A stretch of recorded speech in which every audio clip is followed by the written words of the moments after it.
तिनके पद बंधन किए तुनाशत विघ्नयने हंस चरण सिर धार के पुन सनकादिक आचार्य श्री हरि व्यास प्रताप ते रसिक पदावृषा कृष्णाय गोविंदाय वासुदेवाय हरये परमात्मने कृतकलेशनाशाय गोविंदाय नमो नमः सजनदनीलं दर्शितोदारशीलं करतलगतशैलं वेणुवाद्येयशालं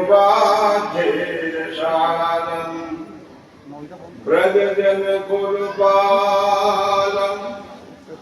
कामिनीकेलोलं तरुणतुलसीबालं नौमि गोपालबालं नवीननीलश्याम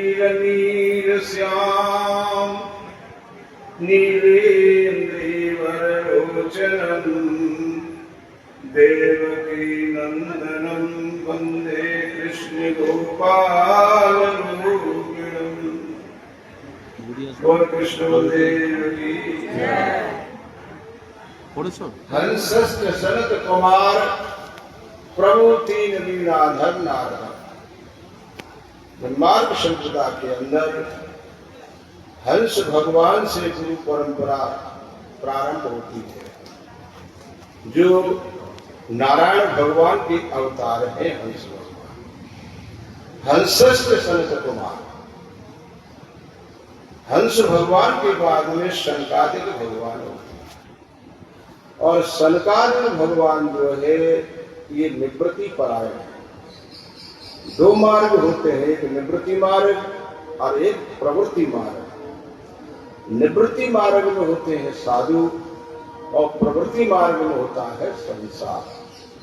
निवृत्ति मार्ग ये है कि साधु में संसार नहीं होता है, बिना शादीशुदा के होते, इसलिए इनको निवृत्त कहा जाता है। और प्रवृत्ति यानी उसका विकास करना ये संसार होता है। इसलिए ये दो रास्ता है। जैसे भक्ति में दोनों ही है, ऐसा नहीं कहा जा सकता है कि तुम संसार में रह करके भक्ति नहीं कर सकते, साधु बन के भक्ति करो, नहीं, ऐसा भी नहीं है। किंतु हाँ, संप्रदा का जो विकास होता है वो निवृत्ति परायण ही होता है, प्रवृत्ति परायण नहीं होता है। तो हंसश्च सनत कुमार, सनत कुमार से ये परंपरा आरत होती है। ये हमारी संप्रदा का नाम सनकादिक संप्रदा था पहले, यानी ये आज से नहीं है, ये सतयुग से है। सतयुग में अवतार होता है सबसे पहला हंस, और हंस भगवान के बाद में अवतार होता है सनकादिक भगवान। ये ब्रह्मा जी की सृष्टि में होते हैं। जब भगवान ने आदेश दिया विष्णु भगवान ने, तो तुम सृष्टि का विस्तार करो ब्रह्मा जी, तो वो सृष्टि का विस्तार करने लगे। तो उन्होंने मानसिक सृष्टि की है। मानसिक सृष्टि का मतलब होता है मन की कल्पना से पैदा करना। वहां स्त्री पुरुष नहीं है, नहीं, वहां केवल ब्रह्मा जी है।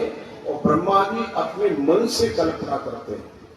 जब मन से कल्पना करते हैं तो पहली कल्पना में उनके ये सनकादिक होते हैं, सनक, सनातन, सनत कुमार, चार होते हैं। इसकी दूसरी सृष्टि जो होती है वो नारद जी की होती है। हंसश्च सनत कुमार प्रभु तीन लीलाधर नारदम, नारद जी की होती है। और नारद जी भी निवृत्ति परायण है।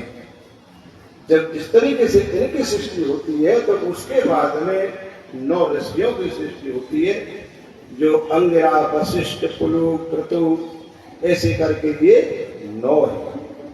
तो ये 9 जो हुए हैं ये संसारी हैं, इन्होंने शादी की, किंतु इन्होंने पांचों ने शादी नहीं किया, यानी शंकादिकों ने नहीं की और नारद जी ने की।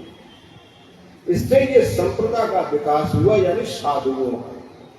बहुत से कहते हैं ना कि साधु का आकाश में से कूद के आए गए, संसार में से साधु है गए। अरे नहीं भैया, ये आकाश से कूद के आए थे, संसार से नहीं आए, आकाश से आए थे। क्यों? नारद जी ने तो मन से कल्पना की थी साधुओं की, तो बताओ ये संसार से कैसे हो गए? हम संसार से आ सकते हैं, किंतु हमारी संप्रदाय संसार से नहीं आ सकती है। ये आदि और अनादि है।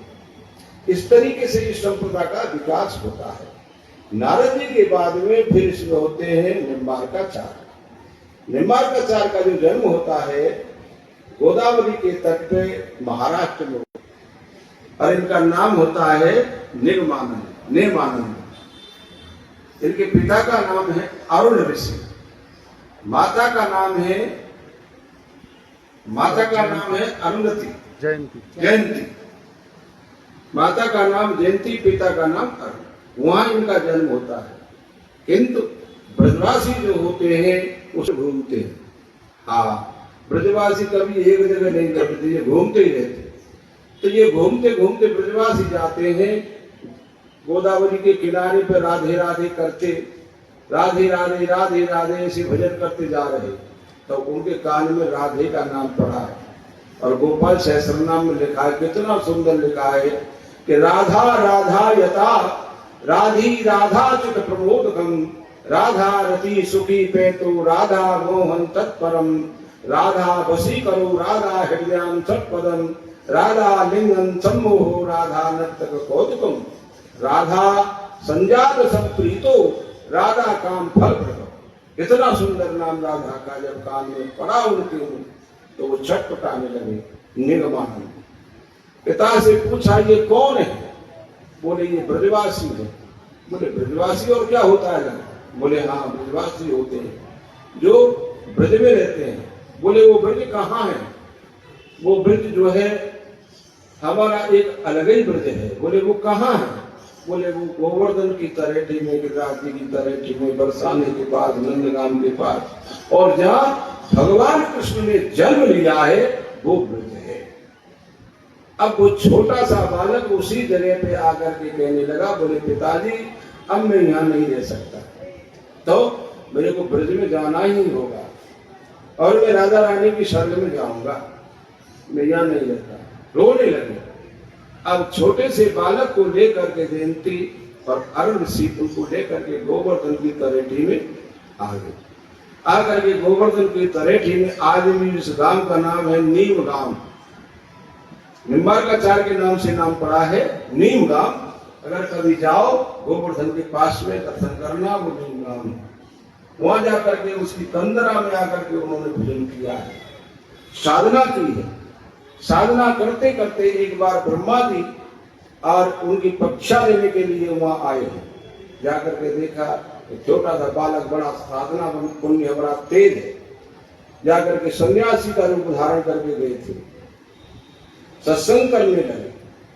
भगवान का जब सत्संग करने लगे तो सत्संग करते करते दिन छुप गया। दिन छुपने के बाद में वो जाने लगे, तो निगमानंद ने कहा, बोले महाराज आप थोड़ा प्रसाद लेकर के जाइए। बोले नहीं, सन्यासी सूर्य अस्त होने के बाद कभी भोजन नहीं करता, सूर्य अस्त होने से पहले ही भोजन करता है। ये हमारा धर्म में नहीं पड़ता सन्यासी के, इसलिए भोजन नहीं करेंगे। किंतु किसी के दरवाजे पे कोई जाए और उसका अतिथि सत्कार न हो तो उसको भी पाप लगता है। वही ना बंगला में कहते चाहे एक बतास और एक जल पिता। पहले ये प्रथा थी, कोई आते ही पहले बतासा जल देते थे। ये क्या था कि ये उसकी अतिथि मुनि सेवा थी, जिससे हमारे घर से कोई खाली न जाए। उन्होंने देखा अगर मेरे आश्रम से महात्मा भूखे चले गए तो ये ठीक नहीं हुआ, क्योंकि हम वैष्णव हैं और वैष्णव को भगवान का प्रसाद देना आने वाले के लिए बहुत जरूरी होता है। इसलिए वैष्णव मंदिर में जितने भगत आते हैं वो सब प्रसाद मांगते, बाबा ने प्रसाद दोगे, बाबा ने प्रसाद दोगे। अब ये बाबा की इच्छा है, ज्यादा भी देख कितना दे क्या है, किंतु वो प्रसाद मांगेगा ही मांगेगा। जो कि यह भगवान का दरबार है। अब निगमानंद ने देखा कि महात्मा इस तरीके से चले गए तो ये भी ठीक नहीं। तो महात्मा किससे विनय करते हैं? भगवान से। भगवान से विनय करने लगे तो उन्होंने चक्र सुदर्शन का आह्वान किया है। क्यों? तो ये सन्यासी महात्माएं जब तक सूर्य नहीं देखेंगे, जब तक ये भोजन नहीं कर सकते। आप सूर्य का रूप धारण करके इनको दर्शन दें। निगमानंद के आग्रह करने से प्रभु ने और एक नीम के पेड़ पे होकर के, नीम का पेड़ था सामने पे, उसमें होकर के और शाम का जो सूर्य होता है लाल, ऐसा चक्र सुदर्शन का रूप धारण कर लिया और वो रूप दिखा दिया कि अभी सूर्य छुपा नहीं। उन्होंने आकर के कहा सन्यासी महात्मा जी से, बोले महाराज देखो अभी तक सूर्य नहीं छुपा, अभी लाल हो रहा है, आप प्रसाद ले सकते हैं। क्योंकि प्रसाद चरणामृत लेने में कितना देर लगेगा? थोड़ा सा। तो बोले ठीक है। देख करके उन्होंने प्रसाद लिया और प्रसाद पाया।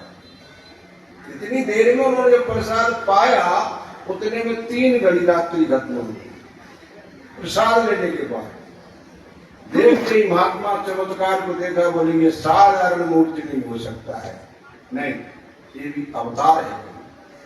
जो प्रसाद देने में 3 घड़ी रात्रि शेष हो गई और मेरे को संध्या दिखा दी। तब ब्रह्मा जी ने कहा, बोले हाँ मैं आज से तुमको इस संप्रदा का नाम तुम्हारे नाम से देता हूं कि तुम्हारा नाम निगमानंद होगा। निम्बार्काचार्य होगे, ये अब शंकादेव संप्रदा नहीं होगी।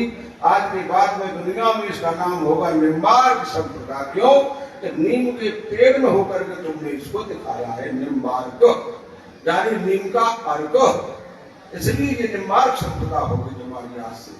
अब निम्बार्क संप्रदा जो है नबी से, ब्रह्मा जी के कहने से, व यति के कहने से, व सन्यासी के कहने से इस संप्रदा का नाम निम्बार्क पड़ गया। अब इसकी समय कितना हो गया ये बताऊंगा। यानी भगवान श्री कृष्ण जाते थे, द्वापर शेष होता है और कलयुग प्रारंभ होता है। तो जब भगवान जाते हैं तो भगवान के वंश में सबसे पहले कौन होता है? वज्रनाभ। वज्रनाभ जो है वो अपने ब्रज में आता है, उसी टाइम पे निम्बार्काचार्य होते हैं। तो वज्रनाभ जो है कलयुग आरंभ होता है और द्वापर शेष होता है। तब से ये संप्रदा प्रारंभ हो जाती है। जो कोई छोटी मोटी संप्रदा नहीं निकल कहते चला आदि